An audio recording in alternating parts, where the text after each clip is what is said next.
Evo, Dušo, evo, sad će autobus, evo, sad će brzo.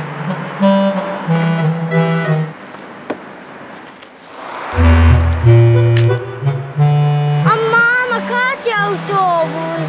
Strpi se, Dušo, sad će. Čiki pukla guma, pa mora da zameni točak, pa čim namesti točak, eto njega.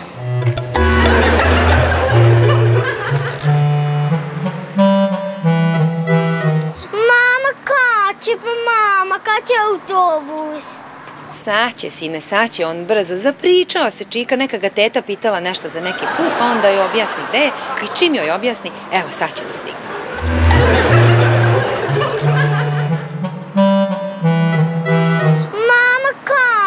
Mama, kad će autobus? Vidi ovako, sine, sad je Čika vozač odlučio da nas iznenadi i da ofarba autobus u lepu plavu boju. Aj jebo, mater, sad je našao da ga farba.